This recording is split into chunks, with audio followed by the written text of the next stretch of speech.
og velkommen til den her video. I dag skal vi spille, så det er meget sjældent det her sker, men vi skal lave Fortnite Family med Diego.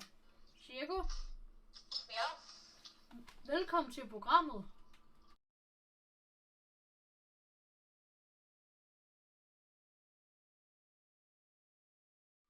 Du er den første gæst. Han sidder på grund af, han glæder sig ekstremt meget. Men det vi skal i dag, det er, at vi skal igennem nogle udfordringer. Der er i alt 3 udfordringer. Den første hedder Build, den anden hedder altså bare Game, og så den sidste, den kan du så få at vide bagefter, senere i programmet. Hvad for vil du starte? Vil du starte med Build? Ja. Så går vi ind i, Go-Goat, og så skal vi ellers bare ind og bygge løs. Okay, vi skal, vi skal på hold, Diego. Hvad for en farve vil du gå i? Jeg skal have 4 gæster i alt med, så du bestemmer, hvad for en farve du går i. Du går i gul. Det betyder, at din farve er gul. Og der står lige her, nede under, hvad man kan vinde. Diego? Ja. Jeg bygger lidt, som du skal edite dig igennem, og så kan du også selv bygge noget. Jeg finder lidt ur frem på min telefon, hvis du er klar på det. Synes jeg skulle, ja. Hvis du tager nogle våben, så du ikke tager fall damage. Yes. Jeg har mit ur klar her. Diego, er du klar til første udfordring? Ja. Du skal bygge dig over til den helt modsatte bygning. Altså pink. Ikke? Ja. Over i pink. Og tiden, den starter. Du skal bare bygge. Hey, du må ikke bygge endnu. Nej. Ned igen. Og du må ikke bruge de der fragtvåben. Forstår du det? Jo, ja, nej. Okay. Er vi klar? Ja. 3, 2, 1, go! Han skal bygge sig over på den anden side. Jeg ser, hvordan han klarer det i et godt tempo. Jeg går lige væk fra en skud, så han suser afsted. Han er over halvvejs afsted nu. Og det er pink, han står i. Jeg er klar til at stoppe tiden. Og det var 27 sekunder og 13 millisekunder. Diego, meget flot. Tak. Okay. Diego har lige lavet nogle skyskraber her, men det er hernede, som Diego skal edite igennem. Der er i alt 20 ting. Den ting, der er hernede for enden, når han åbner den dør, han væk. Rækkefølgen på det her er coin, væg, eller sådan, hvad hedder det, væg, coin, trappe. Væg, coin, trappe.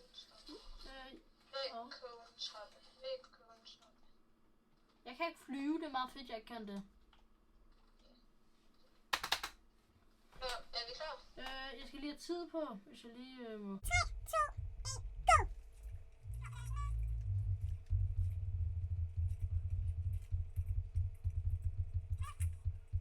er trappeland.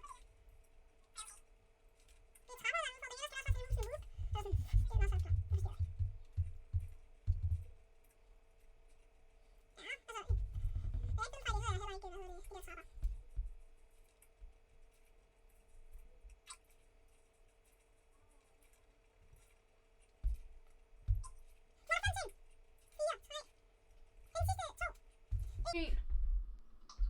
Go!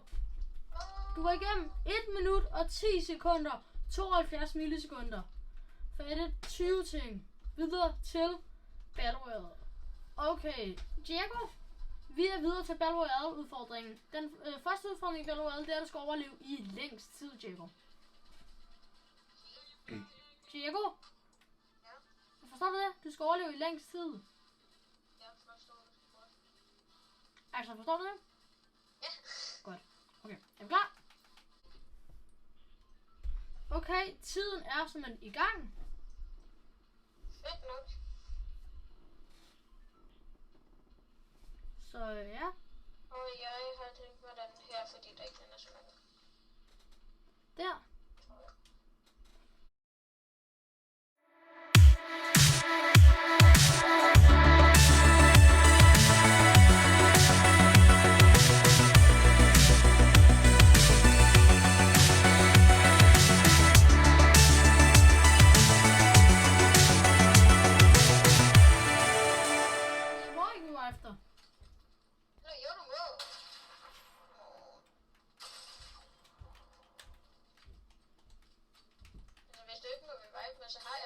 tabt. Nej, det er først, når du er helt død. Jamen, jeg kan jo alligevel ikke sådan leve op på den her.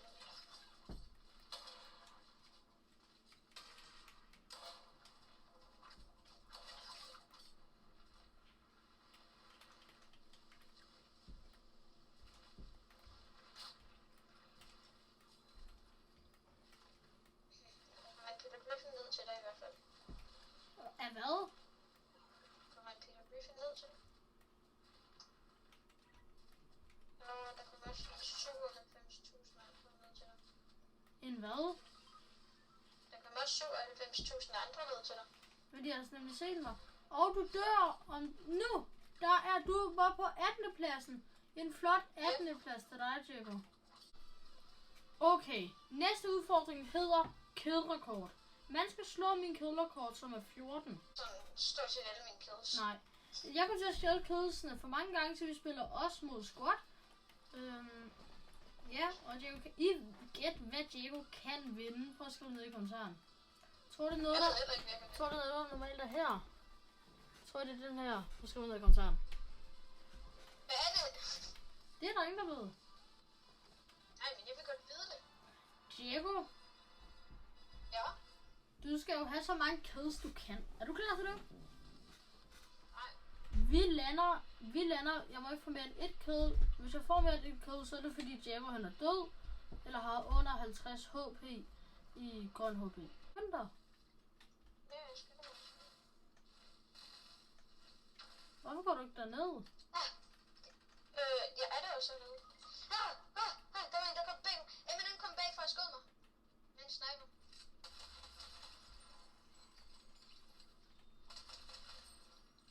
Skynd dig.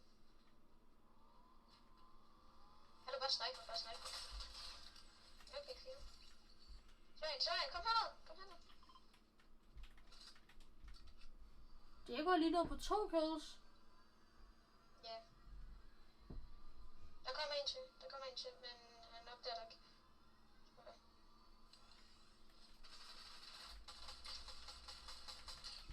Skal jeg skyde ham? Ja, eller nej. Nej, ikke skyde. Du er på førsteplads til at komme op. Ja. Der er en til der, Diego. Hvor? Her. Han går ned i kælderen. Jeg fik den liv.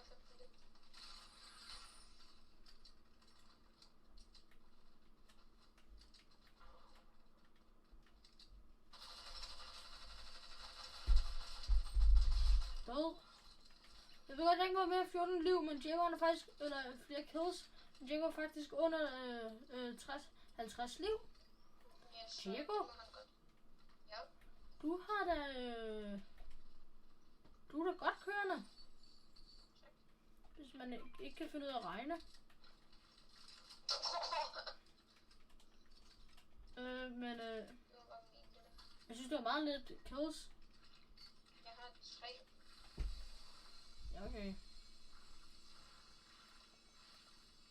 Nej, vent, min morfar ringer åbenbart lige. Jeg blev virkelig stresset, hvor du ikke tog de der kills, og jeg måtte ikke gøre noget, Diego. Nej, sorry. Det er bare fordi sådan... Du kunne også bare sige... Reload. Du kunne godt bare lige sige et ord i stedet for intet. Jeg sagde også, at min gun skal reload. Der er flere. Hvor? Hvorhenne? Der var en herovre for dig.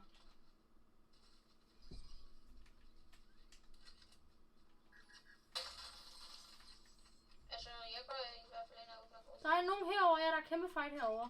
Okay, jeg går med. For mine lækker, det var det kus.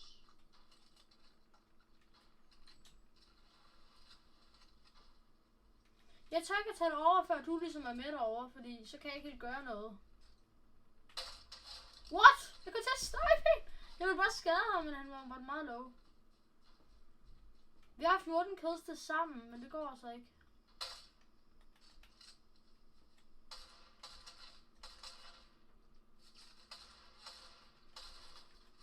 Har du ham, Diego? Nej, ikke helt, men næsten. Hvad vil de overhovedet ikke ham? De er over på bakken. Ja, det ved jeg godt. Ej, jeg kommer til at skyde ham igen. Jeg vil bare skade dem. Yes. Jeg vil bare skade en af dem, Diego. Nej, jeg kommer til at blive snipet. Okay, jeg har 9 kills. Hvor blev du snakket fra? Der er en af de... Det ved jeg ikke. Nej, what? Diego, Ja, jeg fik 9 kills. Tror jeg. du fik 9, ja.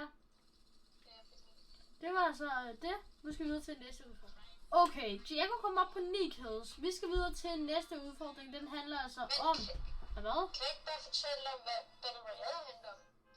Jo, det er også Fortnite. Hvad var Fortnite handler om? Altså Battle Royale. Ja, Battle Royale. Det hele. Du kan købe skins og sådan noget, ikke? Du får altså 2 minutter til de tegninger, altså den animationsfilm, der kommer ind, når det starter. Den er altså ikke, det er bare mig, der har lavet den. For sjov skyld, det vil nemlig være lidt sjovt. Du får 2 minutter til det, Diego. Og Diego, Ja. du skal begynde om 8, 7, 6, 5, 4, 3. Du skal Okay, så selv. Fortnite handler om, at man kan skyde hinanden, og så kan man spille sammen med folk, og så kan man skyde andre folk, og så kan man også spille en masse andre ting, og man kan købe en masse skins inde i itemshoppen, og man kan købe Battle Pass, og det handler egentlig om at skyde hinanden. Så. Er der ikke mere? Kan du ikke fortælle sådan, at du hopper ud fra en bus og sådan noget? Nå ja, så er der også en bus, som man hopper ud fra.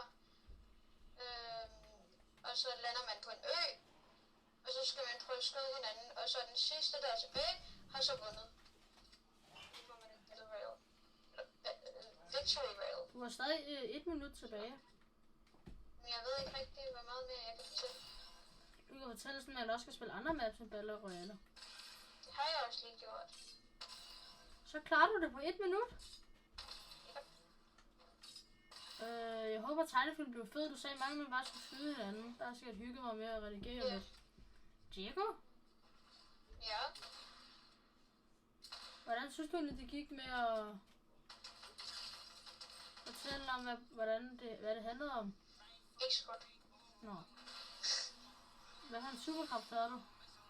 Jeg havde Infinite. Jeg havde aimbot. Nej, okay. Diego, vi skal lige det her game, fordi der er selvfølgelig en sidste udfordring, der betyder rigtig meget. Sidste challenge, og måske mest afgørende ting, den hedder Lava Bounce, som står oppe i hjørnet her. Diego, Ja. vi skal ellers bare ud i at dræbe hinanden, men når Lava Bounce Er det kommer Lava frem, Bounce? man får alle mulige forskellige, men når der er Lava Bounce, så skal vi begge to stemme på den, og man må ikke skyde hinanden, og så skal vi se, hvem der kan overleve længst i Lava Bounce. Altså den sidste udfordring. Det tror jeg ikke kommer til at gå særlig godt. Nej, det gør det nemlig ikke. Og det er bare, hvem der overlever længst tid i det. Så vi skal ellers bare stemme på Lava Bounce, når den kommer frem. Og de maps, når der ikke kommer Lava Bounce op, dem skal vi altså også klare. Og de kan stadig betyde point. De går bare ind på, hvad for en, der betyder mest point. Forstår du det? Yes. Vi kan prøve at spille top-down, Diego. Okay, det har jeg ikke prøvet før. Nå, okay. Det er det her, hvor man har aimbot. Nej, man har ikke aimbot. Det var lidt.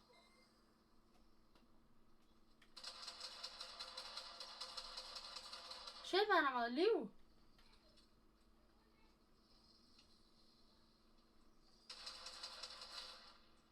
Ja, vi tog Okay, godt. gun game. Hvad fuck handler det om? I don't know. Better... Men han er ikke nu, det er da ikke bedre loadout. Dårligt loadout, det her.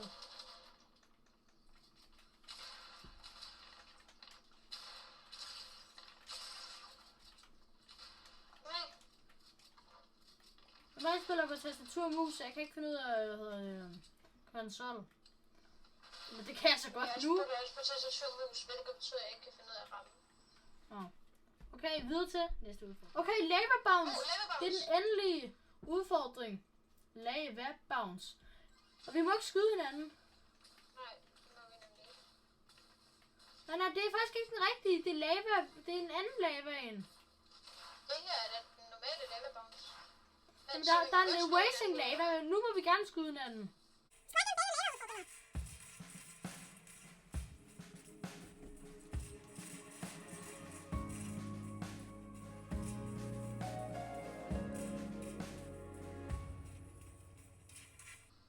Hvorfor rammer du mig der? Ja, okay.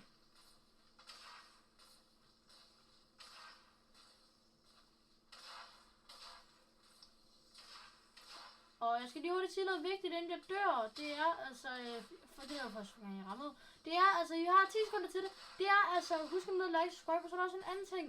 Det er altså kun de maps, vi har spillet. Det er altså en afgørende for, hvor mange maps der er inden det her lava bounce. Altså, der er 2 maps. Har vi spillet 2 maps? Ja.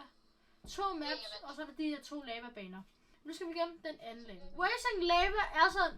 vi må ikke skyde hinanden, Diego. Nej, det må ikke skyde. Lavaen kommer, og vi skal bare prøve at overleve længst tid. Bygger du dig ikke op? Jo. Kan vi lige bygge en cone? Nej, så tager jeg fast.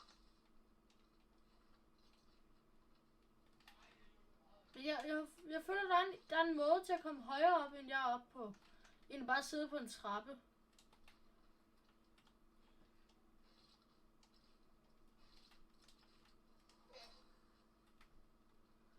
Du tror simpelthen, du har fået den bedste metode. Hvad?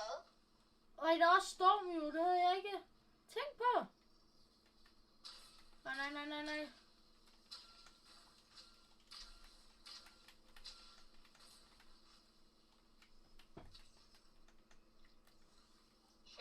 Nej, du har jo healing tilbage. Det havde jeg har ikke mere healing.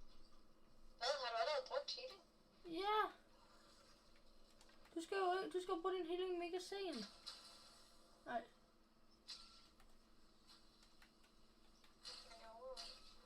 Ja, nej.